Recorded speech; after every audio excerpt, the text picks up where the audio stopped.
on this rainy, COVID-ridden planet.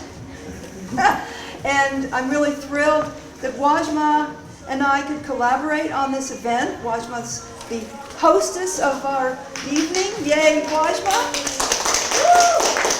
Yes, who has been here for 19 years. Wow. And she's been a partner in crime with me on other projects, but not too many art exhibitions. So be sure to notice that there are several major artworks hanging around by artists that are in the book. Thank you so much. My partner today is Dr. Georgia McDade, the incredible poet who will be alternating with me. Yes, she's really head of a coordinator of the African American Writers Alliance. And I will be reading some sections of the book, and she will be reading some poems that correspond to some of the themes that I have in the book. Georgia and I are definitely on the same page as poets and writers who engage with social issues. So I'm very happy to have Georgia as my partner tonight. So I wanted to start by talking a little bit in general about my book. I will mention that I also brought some other books over there. This is volume 2 of my collected writings, and volume 1 is over there, my art history collected writings. And then there's 2 other books, Art and Politics in the 1930s, as well as Art and Politics Now, which is mainly the first 10 years of the 21st century. This book honors groundbreaking artists who, with a few exceptions, work or exhibit in the Northwest. They range from world-renowned painters like Jacob Lawrence to young artists just beginning their careers. They are African American, Latinx, Asian, Native, and white artists working in a wide range of media, including installations, paintings, sculpture, and unclassifiable mixed media. These artists create intimate altars and public installations. They address current crises and historical inequities, spiritual truths, and political realities. Taken together, they speak to the ability of artists to make visible that which is so often left invisible, to expand our understanding through poetry and humor. They bring us together and give us hope. They demonstrate that creativity is our means of survival on our troubled earth. So that's what my book is about in general. And I thought I'd read you the first paragraph of the introduction. My title, Setting Our Hearts on Fire, comes from the title of my review of the stunning work of Haida artist Robert Davidson, whose work concludes this book. But I feel it sets the tone for all the artists in volume 2 of my collected writings. I've selected work from 1982 to the present. Prior to the works included here, I wrote for the Austin American-Statesman, Dallas Morning News, and Art Forum. I began my national career writing as the sole reviewer for Art Forum in the entire state of Texas. Some of you can appreciate how amusing that is, from 1979 to 1981. Texas was suddenly in vogue then, so as a mere graduate student, I was hired.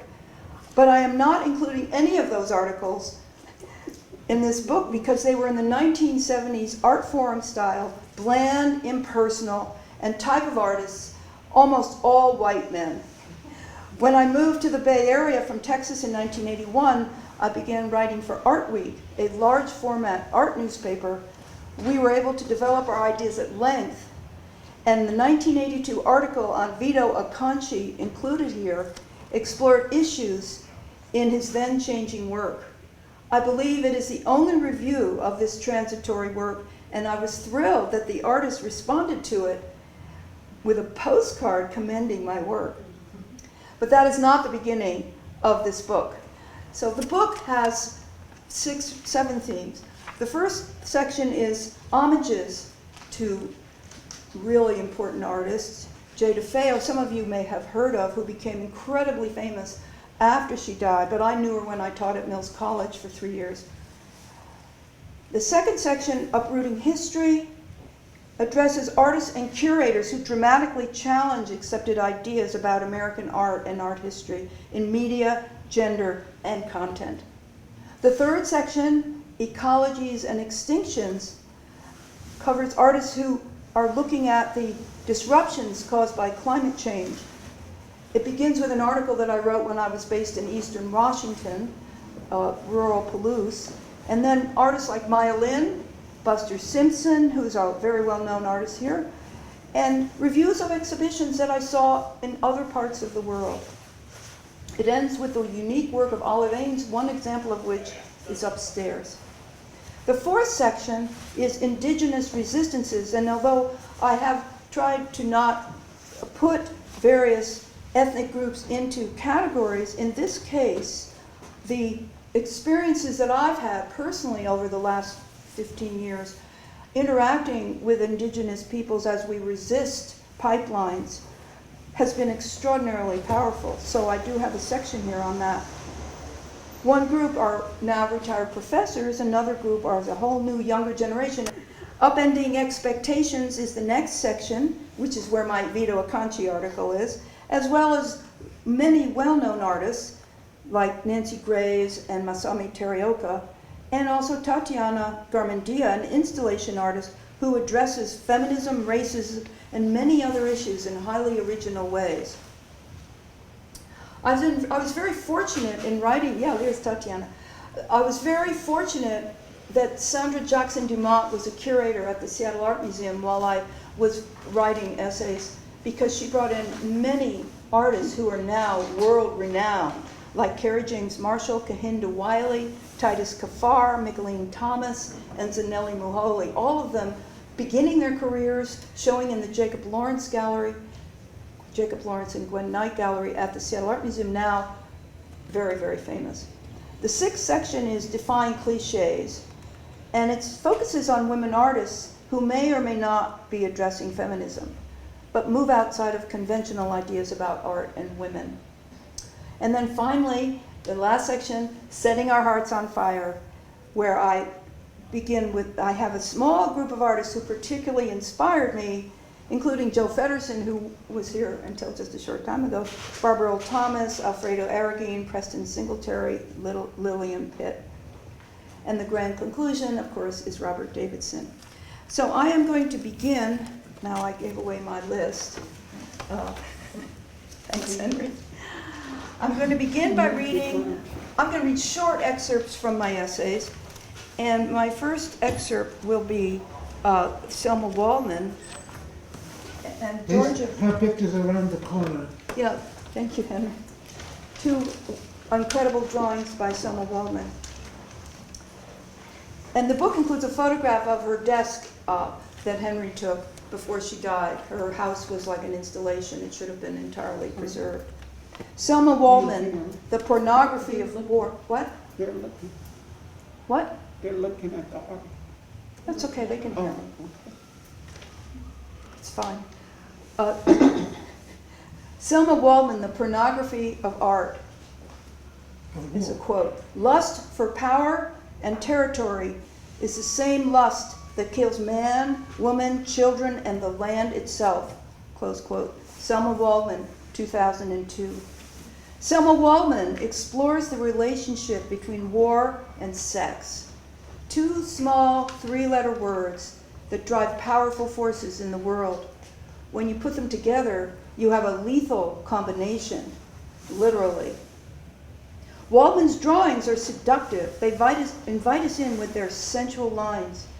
She often works in charcoal because she believes that the fragility of charcoal parallels the fragility of human life. It is strong and resilient, yet easily crushed.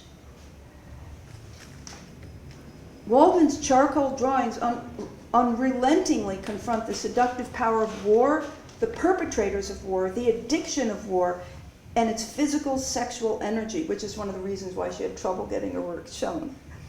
In her sketchbook, she shows us soldiers in a continuous line, the phallic gun and the soldier's male organ forming a partnership as they do in war. So I'm going to skip now to a section that relates directly to the two drawings that Rainer, Selma's son, brought for this event, the Bread and Soup series.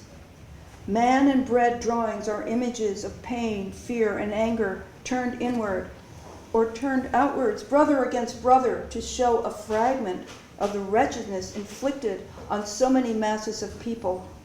But the murdered, the insulted, and the martyred of yesterday and today must in time be reconciled with the earth, and the earth, which buries the dead, also promotes life and regeneration.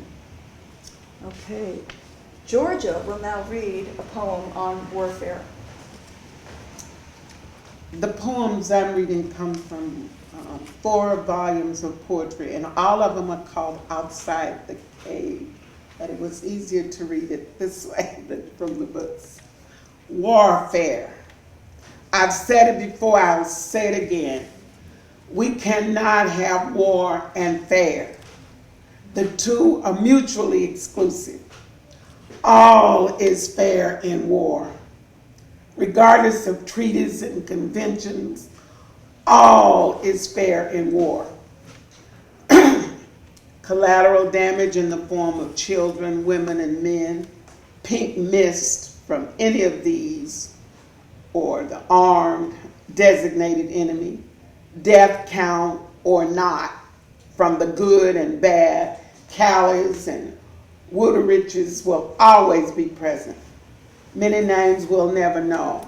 They get to keep their stories and lies and truths to themselves, or release them in the form of violence on family, friends, persons unknown, the society.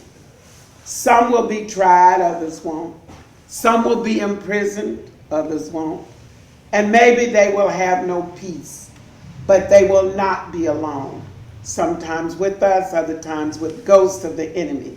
And all of us will pay in varying ways, in varying amounts. True, but all of us will pay. That was written in 2012.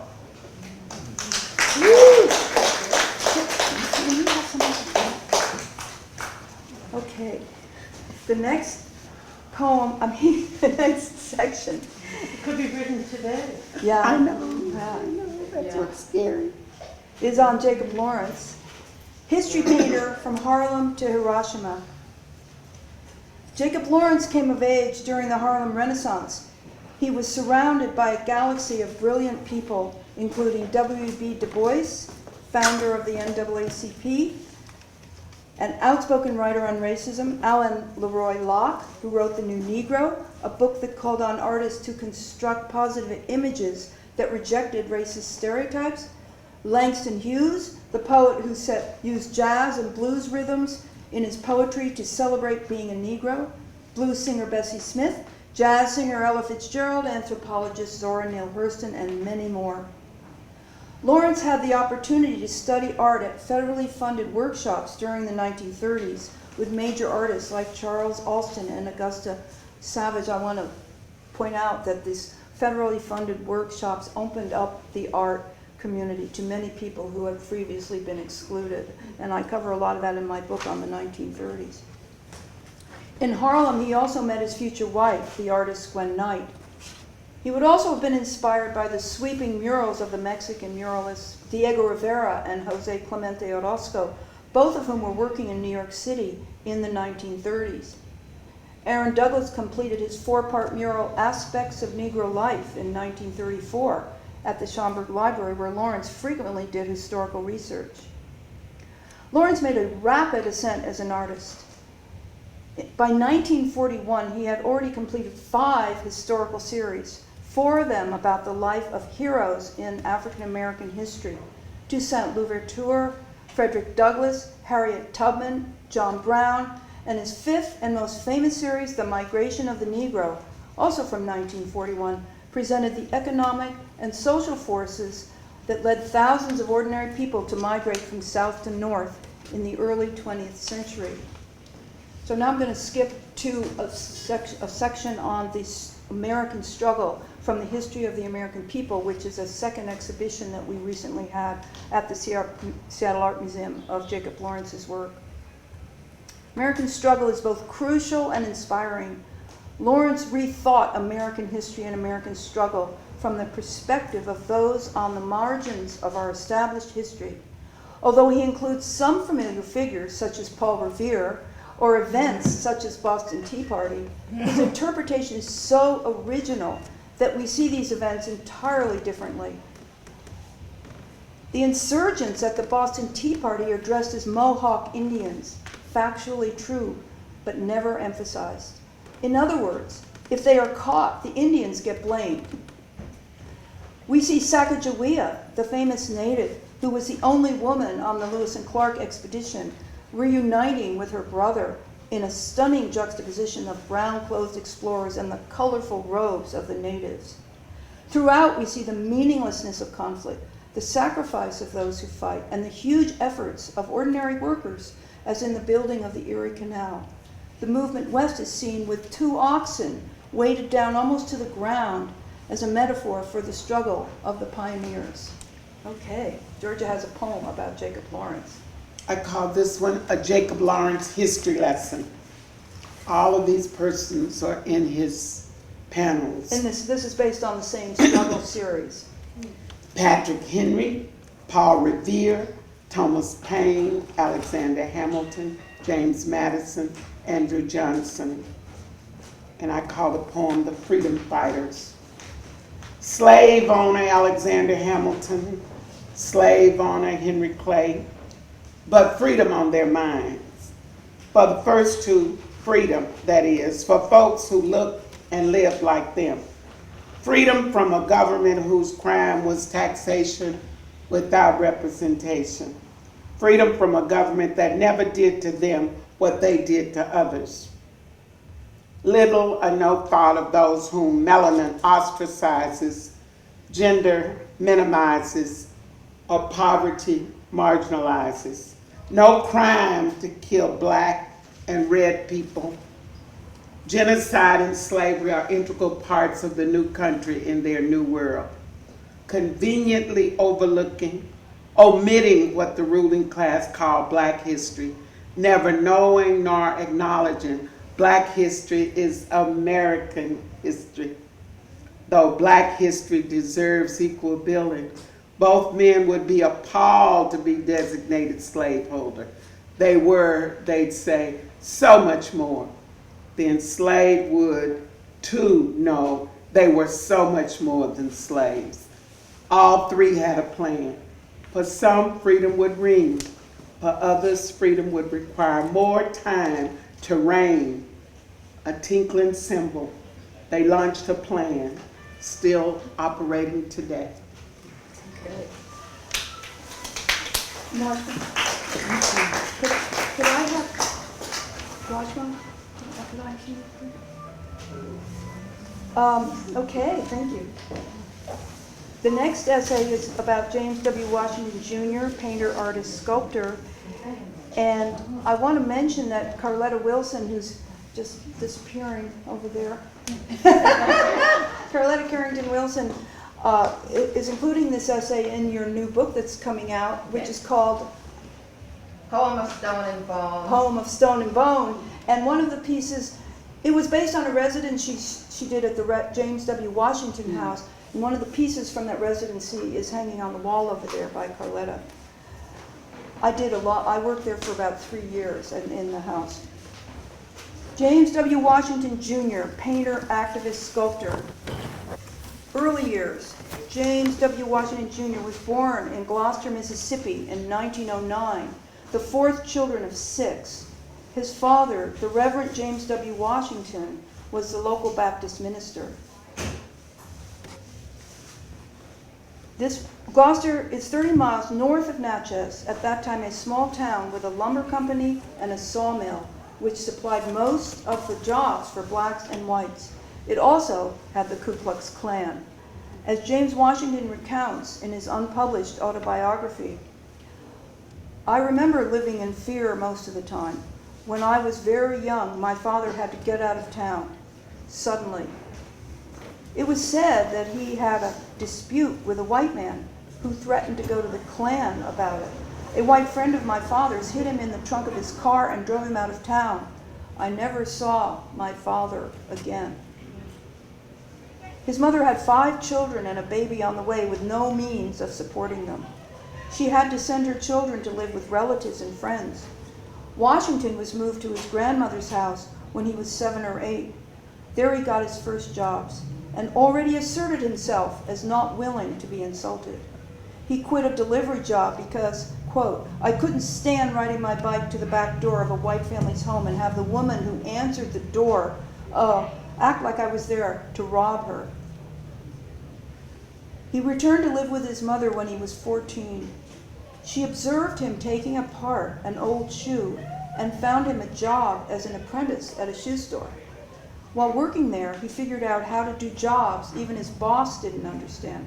As he said, from that day on, I used my imagination to accomplish things other people assured me were impossible. So I'm going to skip the middle of the article. He came to the Northwest. He became an eminent artist in the Northwest. His work is all over this area, if you look for it in various public sites. And he was a force with the NAACP as well as with Artist Equity. But I'm going to go on to a section about his commitment to interracial harmony. He launched an annual multiracial art exhibition at the historically black Mount Zion Baptist Church. He transformed the Baptist Training Union, an educational organization in the Baptist Church, into a means of displaying art. Thus began the Mount Zion Art Show in 1948, for which Washington drew in major white artists of the city, professors at the University of Washington, curators from the Seattle Art Museum, and many others. Integration in Seattle was still very far away, but in these shows, Washington realized his idea that art is an international language.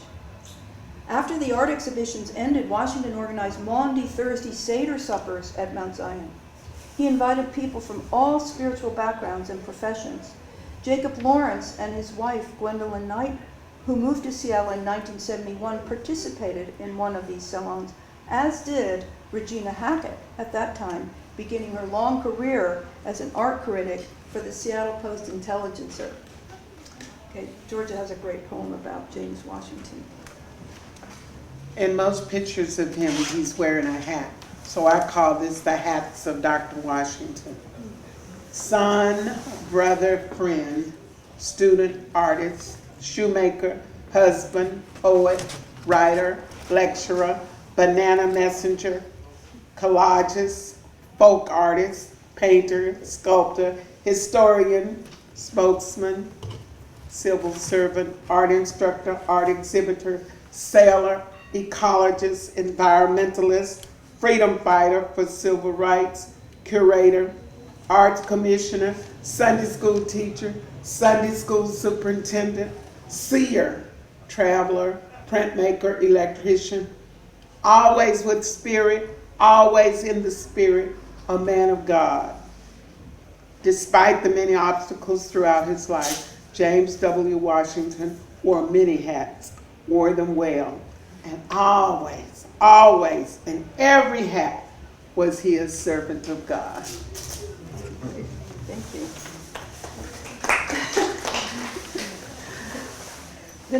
The next one I will read an excerpt from Where Are We Since 9/11? Where are we since 9/11? How has the position of culture changed? How has our perception of culture produced before 9/11 been altered? We see art differently. Everything has taken on new layers of meaning. So for example, in Superflat at the Henry Art Gallery, 33 life-size chappies, pubescent teenage girl dolls with identical faces, are lined up wearing bright orange work suits, as well as helmets, earphones, face masks, and goggles. What else do we think of but rescue workers, something that would not have crossed our minds 2 months ago? These dolls were originally created as a comment on conformity in Japanese society. Now they can also suggest community and solidarity and the challenges and difficulties of alternative paths. But this doll army has no feelings. They are automatons who work without thinking. That is the gulf that separates us from them. Deep, searing feelings are back. Georgia. This one is entitled Horrors. It's not as if I don't think about the slave castles and the Middle Passage and slavery in the United States of America. I do. I think about many other horrors, the Holocaust, Hiroshima, Nagasaki, all those soldiers on all those beaches not playing parts in Spielberg movies. I think about Salem witches, John Brown, Emmett Till, Medgar Evers, John F. Kennedy, MLK, RFK, Berlin, the Smith Boys, the Five Yates Kids. And now I think about New York, which had never been on my list of horrors. Now I see planes, but they are missiles or bombs. Now I see running people, but no joggers. They are running for a different reason. I see fire, but it is billowing from the towers. I see smoke and ash, but neither comes from cigarettes.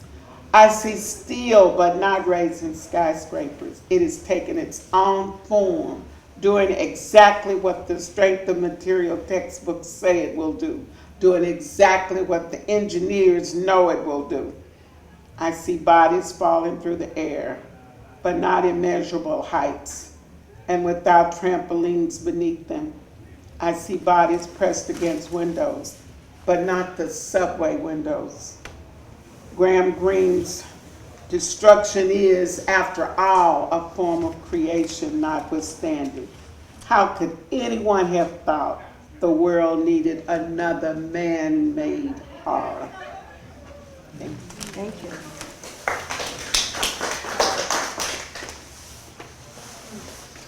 The next section is from the environmental indigenous section, Break Free from Fossil Fuels, which was a demonstration I was involved with a few years ago.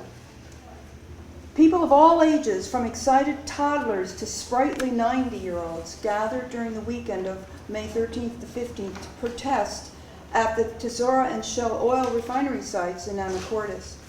Refining oil from the tar sands puts out toxic emissions that we had to breathe and smell during our protest right beside the plants. The plants are on non-ceded Swinomish land that was taken from the tribe by Ulysses Grant in 1873 by executive order. They have been the site of deaths of workers and health violations for many years. All of the coverage so far is focused on the small group of people that were arrested after a 3-day action to stop the oil trains into the refinery. This was exciting and important, but I want to focus here on the Indigenous Day of Action at March Point in Anacortes, Washington. We had over 1,000 people on the march, accompanied by haunting indigenous music, singing and dancing. In addition, hundreds of kayaktivists held up powerful messages from Padilla Bay both at night and during the day. The indigenous leaders spoke to the heart of the crisis in a way that reflected their deep connections to the natural world. They are not on the earth protesting, but of the earth. They are in a continuum with the earth in a cycle of life. This profoundly important relationship has been forgotten by colonizers who from their first step on the continent saw only exploitable resources. The Tesoro and Shell refineries stand as a monument to that greed. Okay, Georgia. Mercy, mercy me. Mercy, mercy me. Barry Gordy was not the only one ignorant of the word ecology. Only 9 years after Rachel Carson's Silent Spring, Marvin Gaye could talk about ecology, sing about ecology. But Rachel Carson was a scientist. Marvin Gaye was a prophet. Too many heard his beat, but not his words. Black smoke filling blue skies meant something to him, was part of his hymn. Poisons dumped in blue waters moved him. Oil spills on his mind, almost 20 years before the Valdez disaster. Outright lies about some spills, others never revealed. How many oil spills have there been? How many more will there be? Fewer respiratory illnesses worldwide because folks wore masks last year. How many of us get it? See, it's no accident. Poison has been killing us a long time, was killing them. He knew about the mercury in fish, fish and birds dying. Do you think he knew about the bees, the salmon, the butterflies? He knew about the radiation underground and in the sky, species damage, disappearing, overpopulation. You can count on too many humans to defecate where they or others eat. You can count on some humans not to admit the harm done, especially to the poor. The prophet was busy. He called on Jesus. The man wrote poetry. Poetry we still love. Poetry we still get it on to. Music which we can identify in a few notes. At this pace, one day, the world will give it up, not get it on.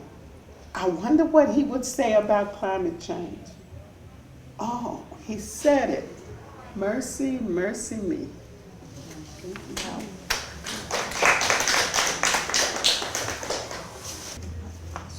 Okay, Tatiana Garmendia and the immorality of war. Water shapes its course according to ground over which it flows. That's Sun Tzu, The Art of War. Tatiana Garmendia's epic series, large-scale paintings and many drawings explores warfare aesthetically, metaphorically, and philosophically. The large paintings are startling. Huge nude figures, a seaside landscape with a missile erupting or a mortal battle in the background. A giant fury surrounded by insects hovers over a tank. For Tatiana Garmendia, the ground over which her artwork flows is shaped by her very unusual experiences and those of her family. The erupting missile is imaginary. It evokes the fear and anxiety of a child who actually played in missile trenches in Cuba. Garmendia was born just after the Cuban Missile Crisis, and missiles were buried on beaches near populated areas. In the late 1960s, her father, a doctor who supported the revolution, fell out of favor with Fidel Castro. When Garmendia was 5, the family was sent to live in a one-room apartment at a relocation camp, patrolled by armed guards. Children were bused to school. Teens worked in sugarcane fields or sorted coffee. Her father was tortured. Her young brother survived guards randomly shooting at him for sport. The family escaped to Spain because of her mother's Spanish passport. Her mother also was born in the midst of violence, a bombardment during the Spanish Civil War. She was left an orphan. Thus, the family stories behind these paintings are charged with terror, disorientation, and survival. The family moved to Miami, but her father died young. Coming to the United States was a welcome refuge for them. Okay, Warren. War and fair. Remember the other one was warfare, and this one is war and fair. Fair. Fair people. All is fair in war. All is fair in war, people. What makes decapitating worse than bombing? Is it the up-close personal killing of the one versus the aim, fire, killing of many others? Is it the immediate certain death of the one versus the eventual certain deaths of the many? Fear and restriction are present before and after the killing, as are impotence and loss. War. It's war, people. In war, everybody loses. And yes, somebody loses less or more. That's as close as I can come to fair. Everybody loses. Oh.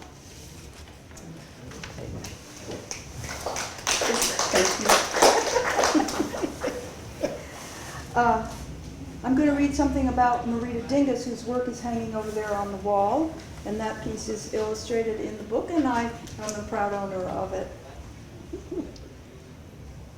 Rarely is one so immediately aware of the particular power of artists to transform the ordinary into the extraordinary, as in the work of Marita Dingus. No, I'm not reading about that piece. An 18-foot woman as creator, 18 foot, got that? 18 feet. Entirely made from scraps of used fabric and thrown away materials, hovered from the ceiling of her recent exhibition, Talking with the Dead. Suspended in a network of wire fabric, branches, and leaves, The figure's center of energy is a naturalistic face painted in oil on canvas, and oversized collage fabric hands and feet. Dingus pairs a realistically painted face with a body constructed of the rejected scraps of our society in all of her figurative work. This large woman's face suggests an inner focus, her energy flowing from another realm. She is both growing new life and hovering over death. Black flowers lie on the ground as delicate green stems reach upward. I'm going to read one more section on Marita from a very recent show at the Wanawari Cultural Space in the Central District. Marita Dingus' untitled installation felt liberated from the constraints of white-owned gallery spaces in which the artist has shown successfully for many years. Here she let loose the frightening energies of oppression conveyed through black metal junk put together into figures. The blackness of the metal became a force of its own. Knowing that Marita's work can be lighthearted, see the floating copper babies in the Douglas Truth Library. Historical, the works owned by the Seattle Art Museum, and hopefully you all saw the Blue Climate Show in which her major installation was included. Metaphorical, in her many cork and wire figures, here I saw heaviness and darkness. Marita always adds painted faces so her figural assemblages in these figures seem weighed down by their metal bodies. Okay. So is that a long This, poem? just repeat. Okay, go ahead. A child and an adult watch TV. Why are they sicking the dogs on the people? Why are the water hoses turned on the people? Asked the child. People want to vote, said the adult. No, said the child. I mean, why are the dogs trying to bite the people? Why are the police spraying them, knocking them down with the water? The people want to vote, said the adult. The people will certainly be wet. They may be bitten, said the child. And what the people want to do is vote, said the child. Yes, said the adult. But isn't voting a right? Aren't all citizens supposed to vote? Asked the child. That's right, baby. Voting is the right of a citizen. Yes, you're right. Then I don't understand, said the child. Neither do I, said the adult. Neither do I. That's it.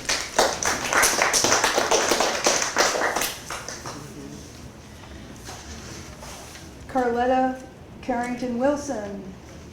Is she here? Here she is. Book of the Bound and Letter to a Laundress. I'll just read a few excerpts.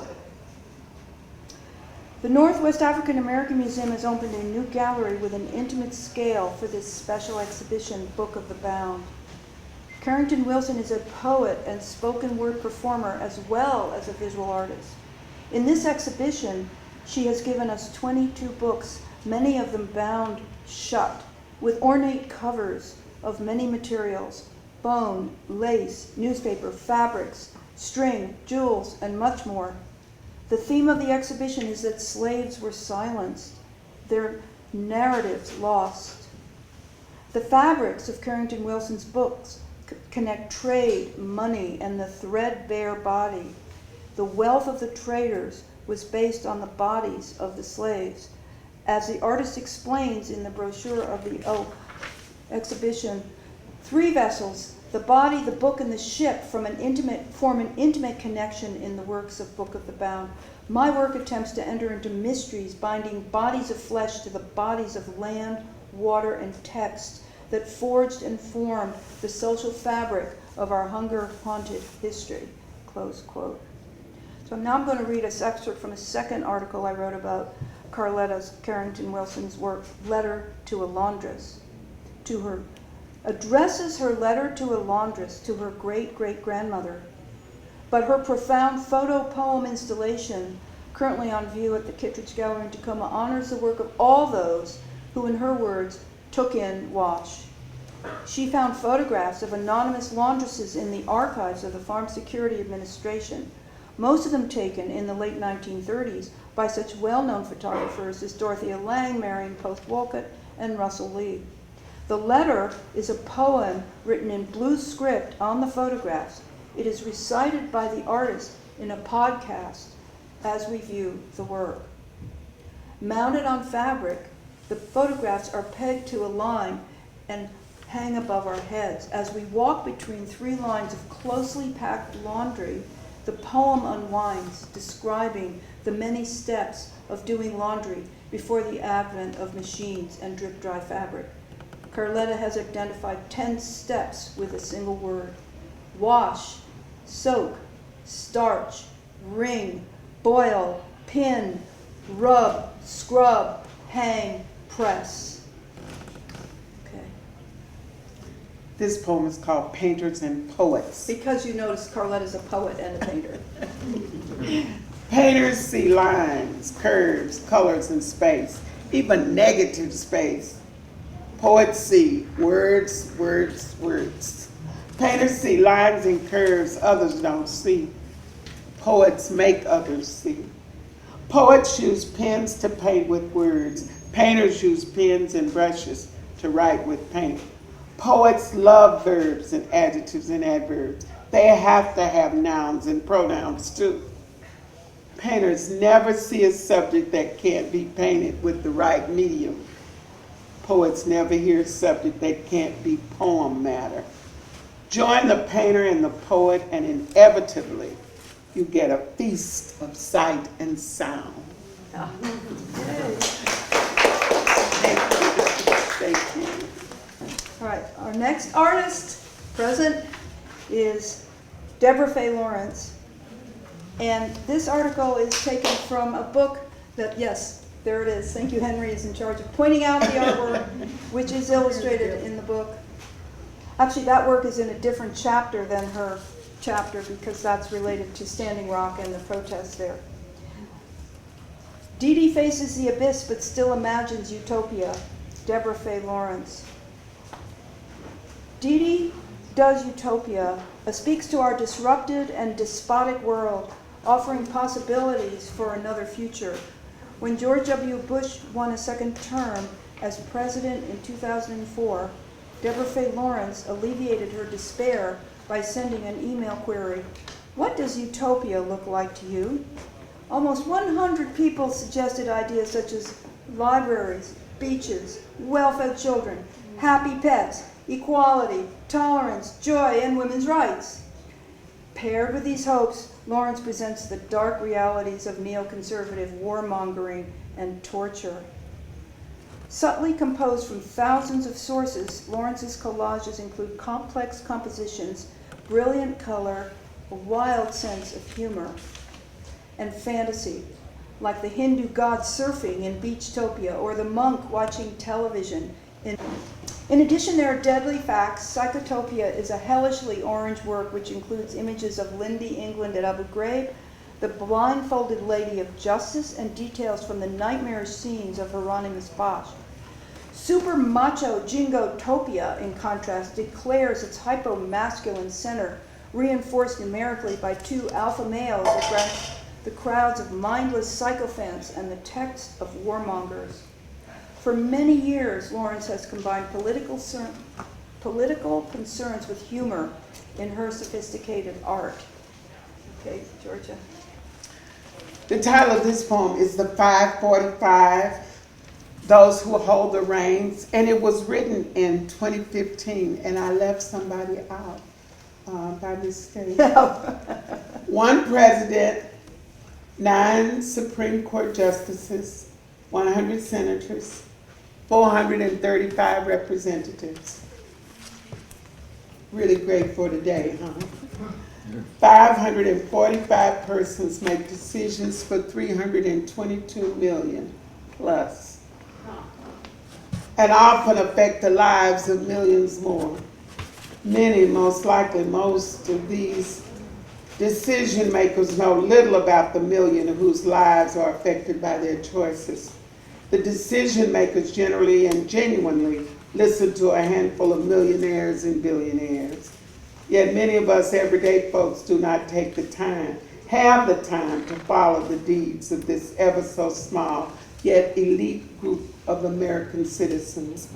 So many of us go about taking care of the basics, and others of us the basics plus a bit more, expecting the 545 to make the Union at least approach perfect by establishing justice, ensuring domestic tranquility, providing for the common defense, promoting the general welfare, and securing the blessings of liberty to ourselves and our posterity.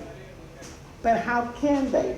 Too many often do as their slim minority of wealthy patrons bid.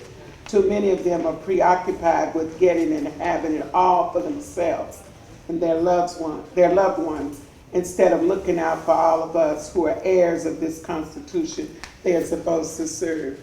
The reins ought to be in the hands of the people, but finances have dislodged us people.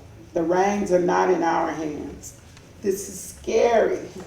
This is not working. This is calling us to action.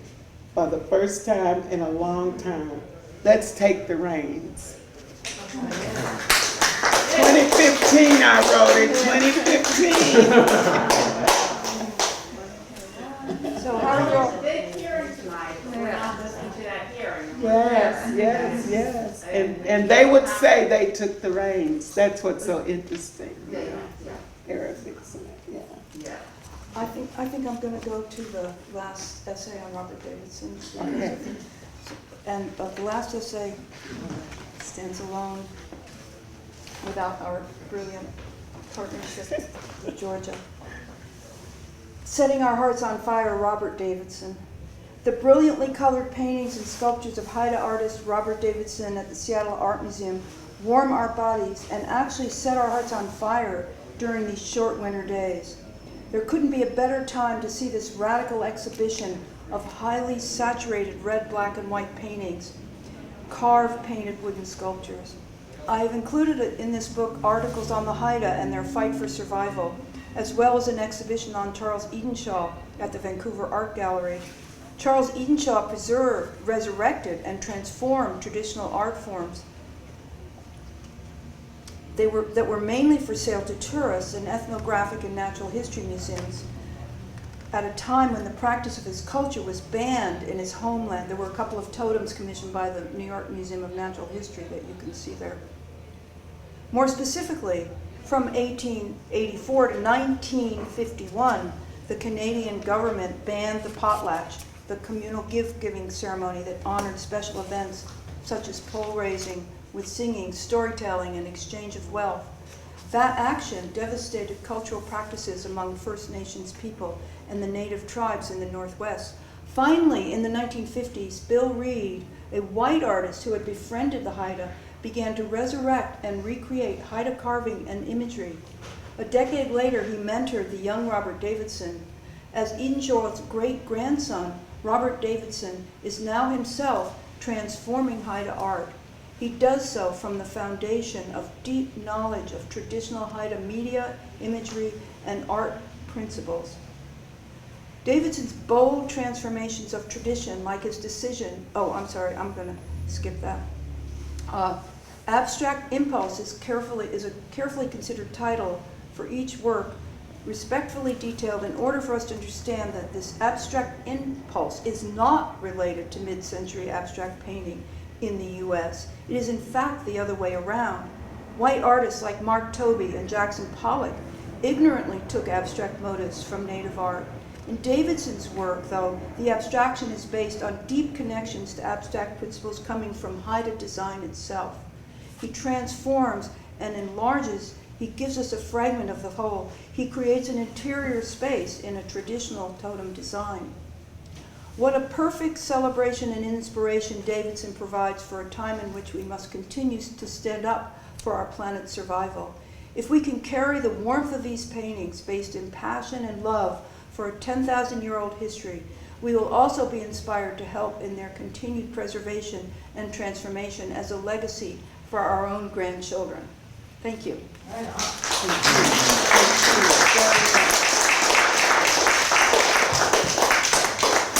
This is a work by Deborah Faye Lawrence in honor of the Standing Rock Sioux Nation, and you can see right at the center was where the major demonstration took place against the oil pipeline, and you see the pipeline going through it.